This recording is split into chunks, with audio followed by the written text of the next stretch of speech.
Hey, good morning, Podcast Nation and my tribe of Titans. So something I want to talk about today is a concept I learned over 20 years ago as a young Marine. I was in officer candidate school at Quantico, Virginia, and something they kept on telling us is they kept on pounding in our heads, almost a brainwashing. And honestly, boot camp, officer candidate school is somewhat of a brainwashing. They try to transform you into something different. But one thing they kept on talking about is to become a lifelong student of the art of war. They wanted us to always be studying the art of war, always be studying our trade, our craft, so to speak. As somebody who, prior to joining the Marine Corps, and a lot of people, I don't know if you guys know this about me or not, when I was a teenager and in my early 20s, I had made statements to a lot of people saying, I'll never join the military. Military is not for me. It's not my cup of tea. It's not something I want to do. And September 11th changed my mind. September 11th was one of those events that I'm like, okay, I guess I better, I need to do it. I need to do something in response to those terrorist attacks. And I think the entire time I was in the Marine Corps, I had this mindset that the military was going to be a temporary thing for me. And so in a way, I kind of rejected this idea of becoming the lifelong student of the art of war. Every year we were supposed to do a certain amount of professional military education, PME is what we called it. And every year there'd be a list of books that we could or should read. And we had to read a certain amount. Quite honestly, it wasn't enforced. It was, something that, you were supposed to do, but nobody ever double checked. Every time I looked at this list of books that I should read to educate myself, I was always picking the ones that were the least military in nature, the ones that were general leadership, the ones that were talking about psychology and things like that.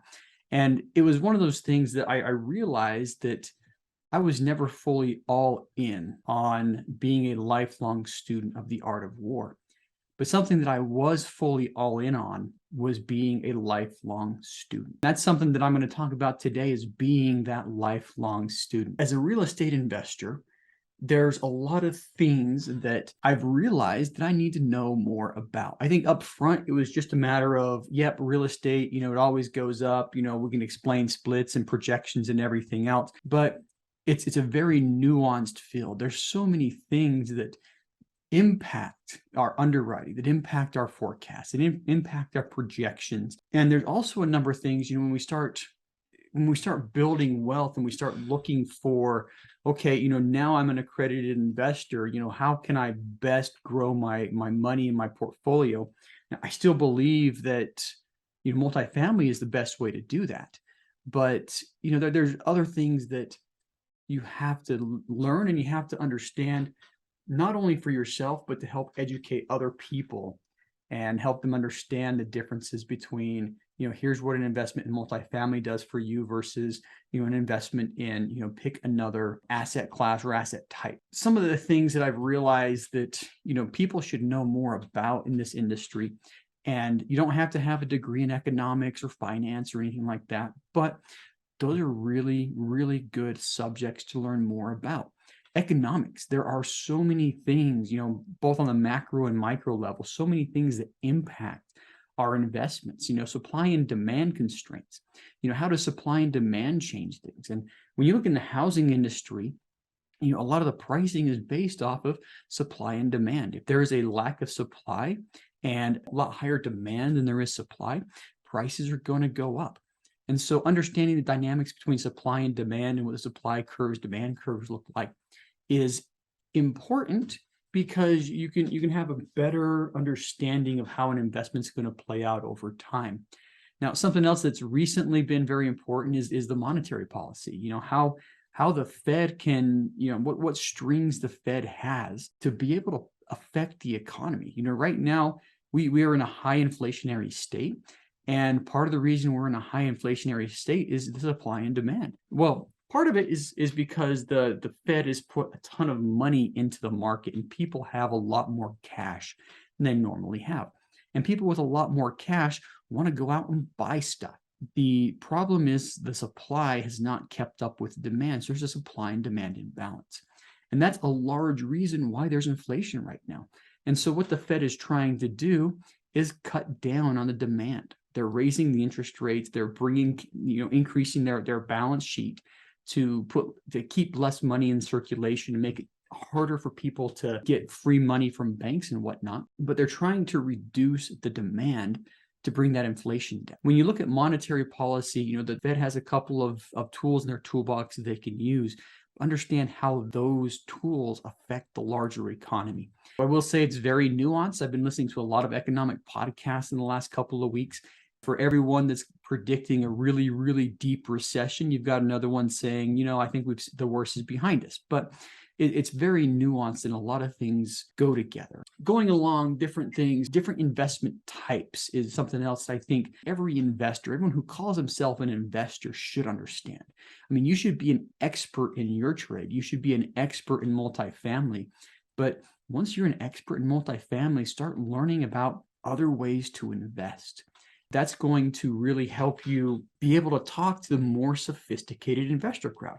And I'm not talking about the SEC definition of sophisticated. I'm talking about the street version of sophisticated, the people who really know what they're doing, people who have money to invest. If you don't know the basics about other investments, you're not going to be able to have conversations with people like that. Get to know other investments, get to know crypto, get to know the other types of, the stock market and derivatives and everything that comes along with it. So you can talk with the sophisticated crowd, the people who have lots of money to invest. Now, one more thing that I think is important is understanding global economy. And that's something that I did for a while, my last several years in the Marine Corps. I was basically the guy in charge of a certain portfolio at the Pentagon. And every time any one of the general officers of the Pentagon and the Marine Corps had any questions about Latin America, whether it be, economic, social, political, I was the button. I was the person to push the button. So I lived in the foreign world for a while. I've spent, 3+ years in Latin America. And I'm not saying that to boast or brag, but it's just saying that to indicate that the global economy is also important. Okay, what's happening between Russia and Ukraine has ripple effects. It's causing a huge scarcity of energy in Europe, which is causing prices to go up and up and up. China, Taiwan has the ability to really affect things. 2 weeks ago, Nancy Pelosi went to Taiwan, and of course, China starts rattling its sword and saying, hey, this is not something that we want you to do, US, and this is something we don't want you to do, Taiwan. And they have a military exercise where they launch missiles over Taiwan. Well, hey, here's what happens with stuff like that happens. If China and Taiwan get in a scuffle, guess what? Most of our goods and resources come from China and Taiwan. And so if they get in a scuffle, we are going to have the ripple effect. So understanding the global economy and realizing that the US isn't just an island and isolated like some people want us to be, you got to understand the effects that the greater global world has on the US economy. And I think the final thing that I would suggest being a lifelong student on is psychology. And it's something that's been very fascinating for me. I think one of the most fascinating things that I learned in college was in my psychology class. And I've got a couple degrees in math, but strangely enough, I think I enjoyed, human psychology a lot better. But how do people think? How do people make decisions?